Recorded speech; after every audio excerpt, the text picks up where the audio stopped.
Welcome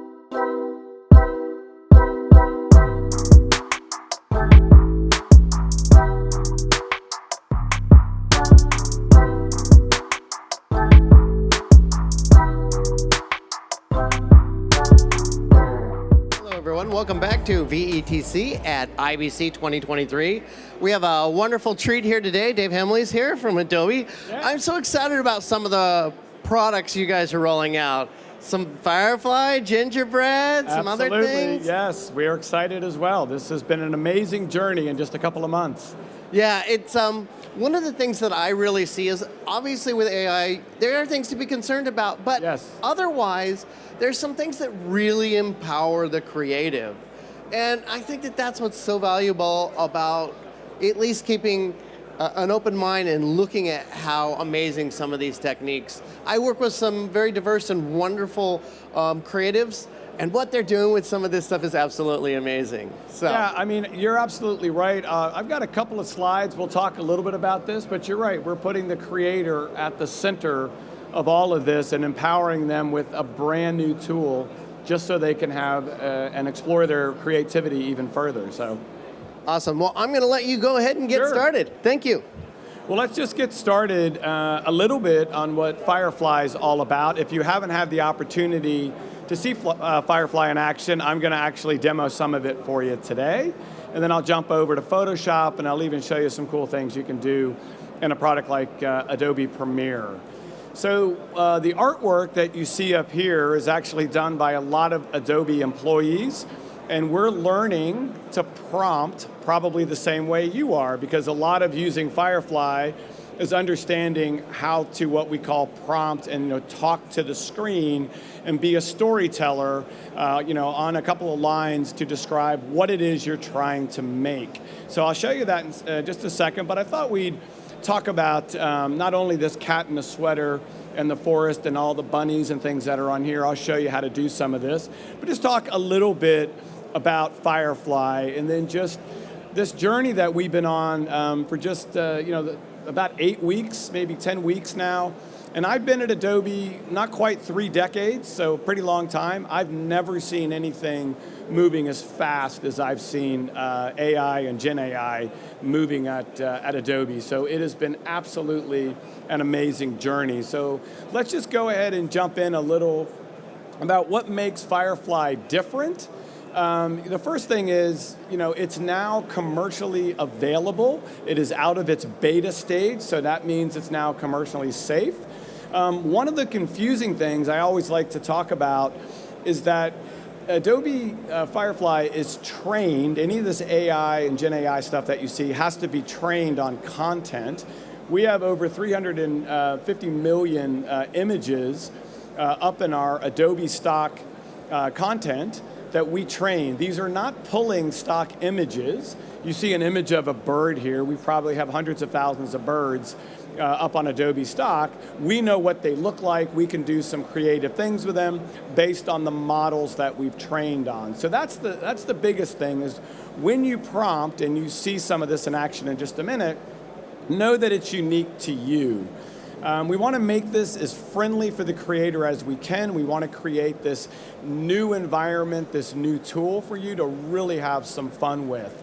And other things are just integrated workflows. I'm going to show you some stuff in Photoshop, but it's also available in Illustrator as well, and more tools are coming. And one of the most important things to talk about, how do I know if content has been created, is it authentic? How do I know what AI has touched this? And this is what we call CAI, Content Authenticity Initiative. And there's even some tools inside of Photoshop, I'll show you in a minute, that you can actually run and detect some of that. So this is really our approach and our commitment to Firefly, because we do kind of view this new environment to where we really need to be all responsible on how we use it. There's just lots of things and questions that people are asking, and we're all going down this journey together. So we want to make sure that everybody feels, that we're being accountable, we've got responsibility, there's a lot of transparency in how this was created. So the reason I bring these slides up, these are just questions that we get all the time. And you see you've got some links and some areas down at the bottom. You can even query some of this stuff just in Google, and you'll get right to our content authenticity page around that. So this is an example when you're in Photoshop and you just want to know how has an image changed over time and what has actually happened to the image. Again, very popular questions that we get. And I'll try to take some of these questions towards the end of my presentation as well. But I thought this was worth sharing as well, because this is just super important.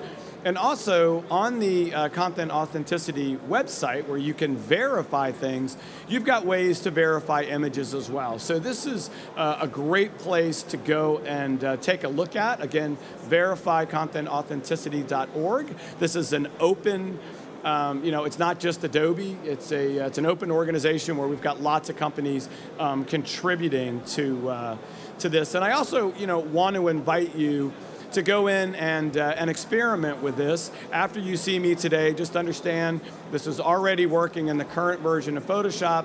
It's outside the beta, and we're really going to start to talk about some amazing creative ideas. And even here, you can see you can start with some of your own images, and you can start generating different content within your image. So you're actually augmenting your image to make it look exactly the way you need it to look and be in total control of the tool. And some of these things are actually pretty amazing when you're filling in prompts and putting in, Northern Lights, Aurora Borealis, and then have us automatically generate that.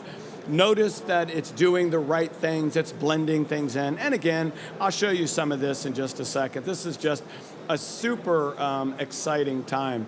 We are getting a lot of questions on, hey, what's next? And you can see we've got some storyboard generating ideas that are reading a script.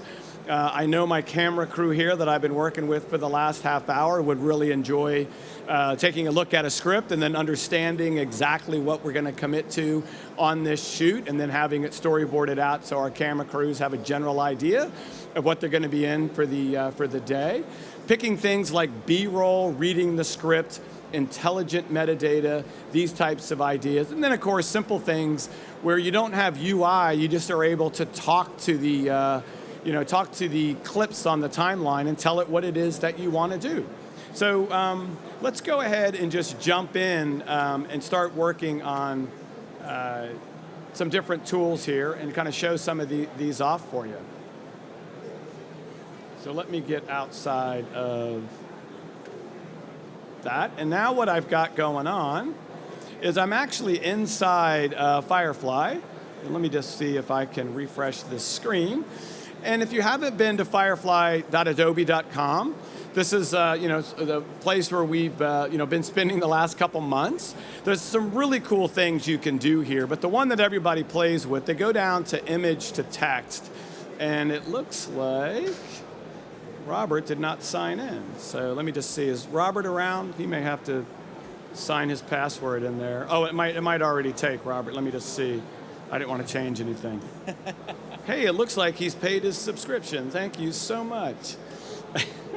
So anyway, the most important thing about this screen that I can tell you is to learn how to prompt. Prompt like a pro. That means, how do I talk to Firefly?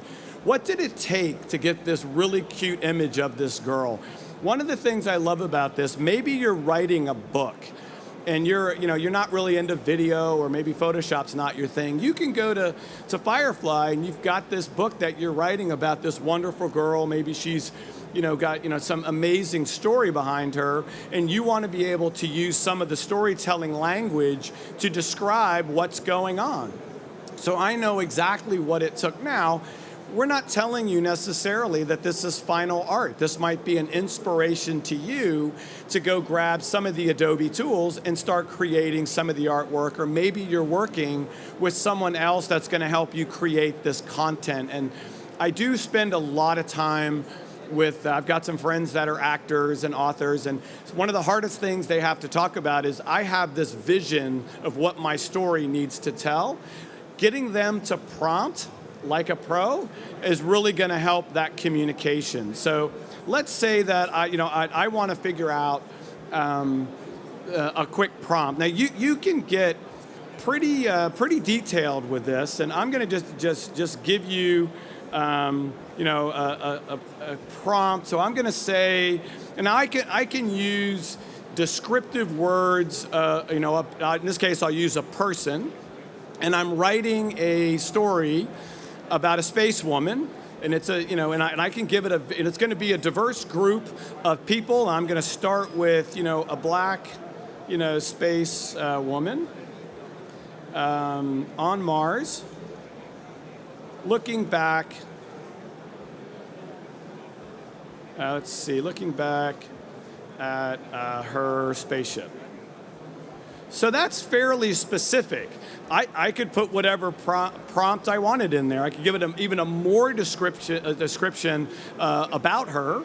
But in this case, I was just trying to keep it simple because I want you to see what's happening with even just such a simple prompt. And you can put a couple of lines in there, and there she is. So I can say, okay, I might not be happy with that, so it's a little too artsy because you notice over here, we've tried to make this super easy to use. What if I just say, don't do anything? Let me just go ahead and say none, and I want to go ahead and make this a wider shot, and go ahead and generate that. Now it's going to do it again, and now it's going to make her look a little bit more realistic. Now, I kind of like this side profile here. So I could click on these and I could say, I kind of like this one. I could have it help me make similar content like that, or I can just kind of flip through some of these, and I can really just start to have some fun with this.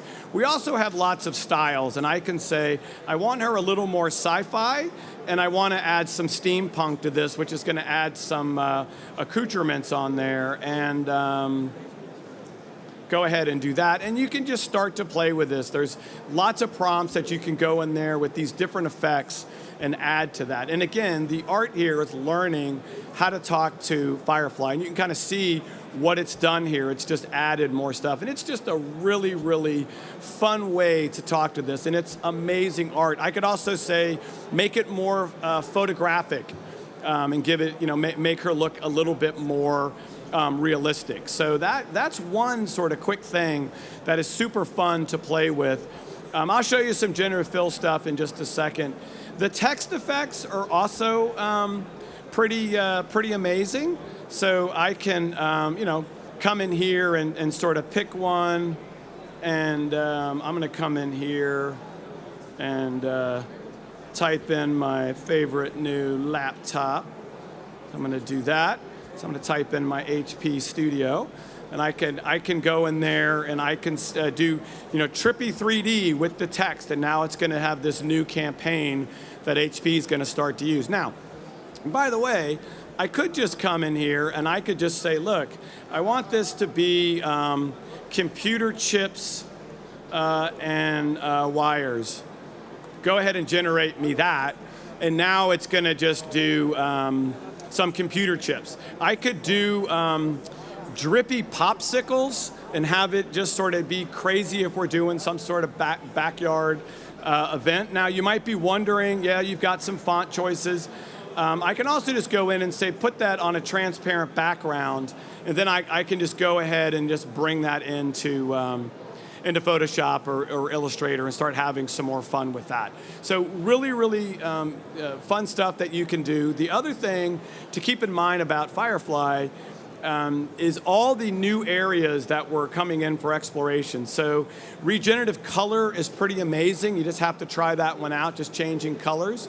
These are coming, the teams are working on this now, sketch to image, 3D to image. There's some other ones we're working on where you can bring your own content in and things like that. So definitely get out and check out Firefly.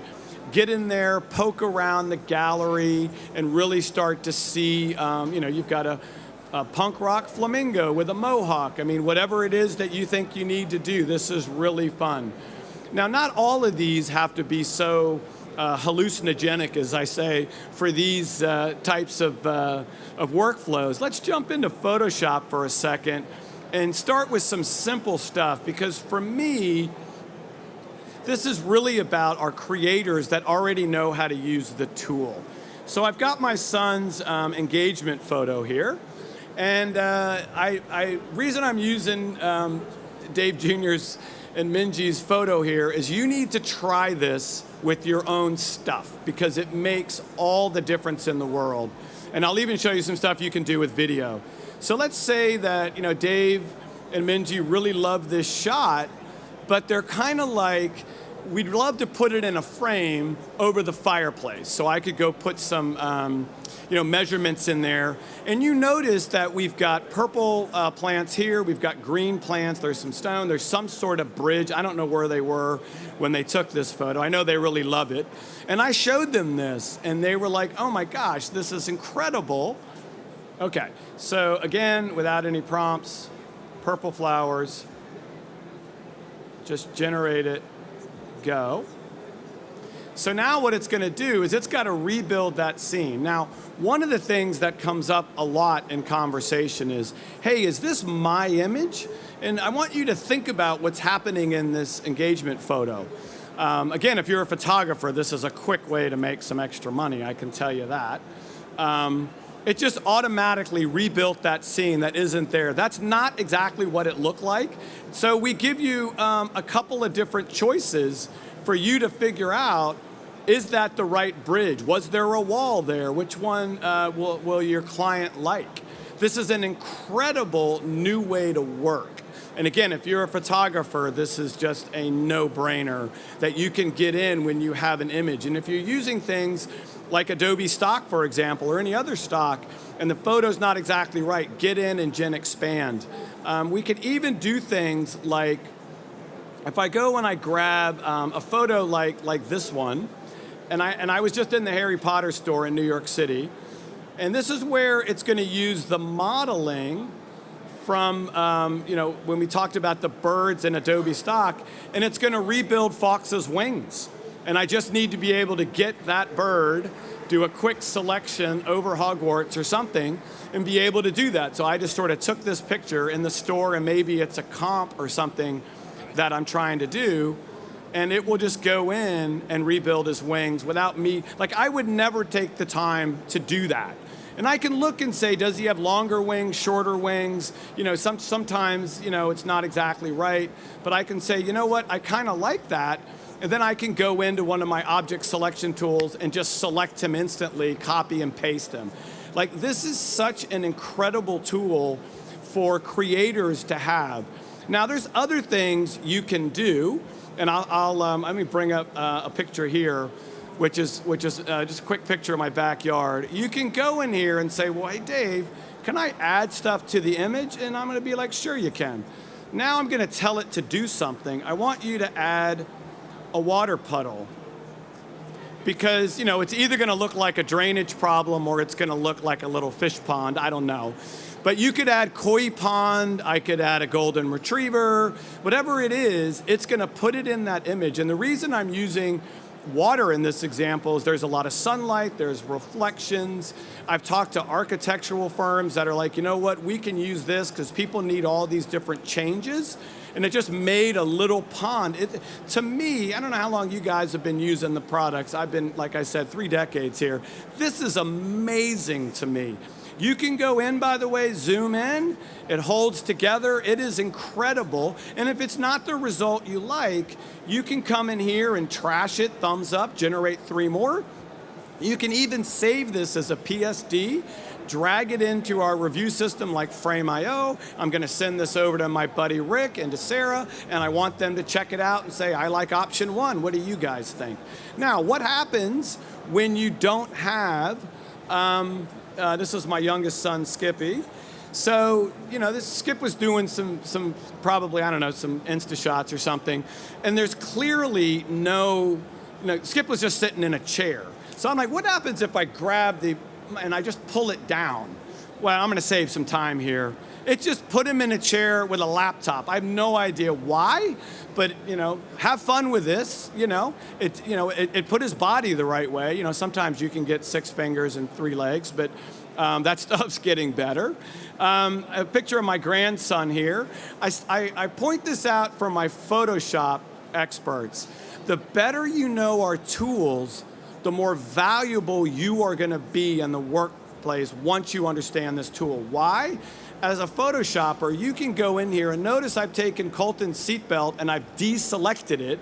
I've said, just give me a denim shirt, and it put the denim shirt under the seatbelt. This is amazing. And imagine when you can start to train some of your own content. If that needs to be a Nike jacket or a Levi jacket, I can start to do that. Now, for me, I'm like, I want to put a red tail hawk head on a chicken. I don't know why I want to do that. Maybe I'm a storyteller, but that looks pretty good, right? Have some fun with that. I mean, as creators, this really opens up the conversation. It just gets to be crazy. Now, let's talk about video for a second.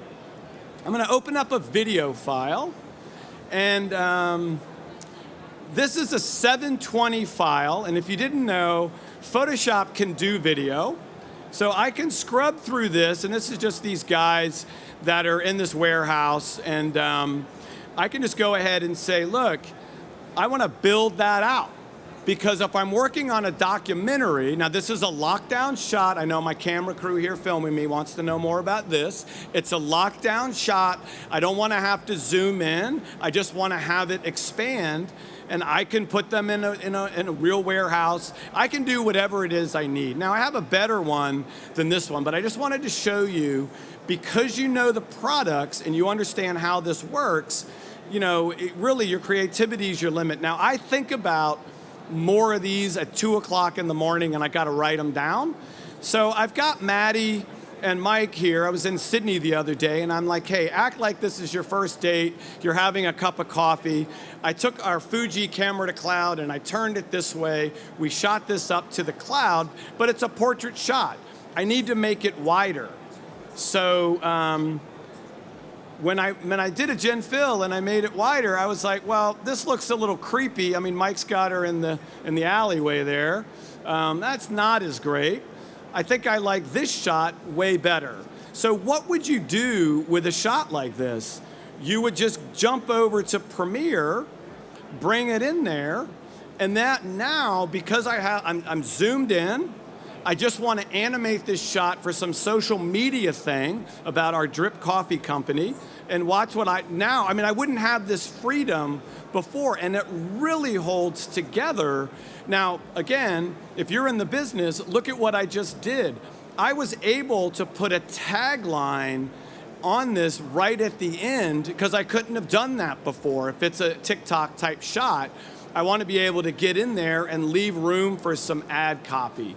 So I am just blown away. Again, I've been here a long time. I know the tools pretty well. And I'm so in love with how this works. It is absolutely amazing. So I'll tell you what, I'll come up and answer a couple of questions. Happy to do that if you'd like to take a look at that. So I got to say, we really do believe in what we title it is the poetry of prompts. Yeah. It is almost a language you need to begin to really comprehend and understand. And it's easy for storytellers, by the way, because they're doing this when they're writing everything down in their notebook.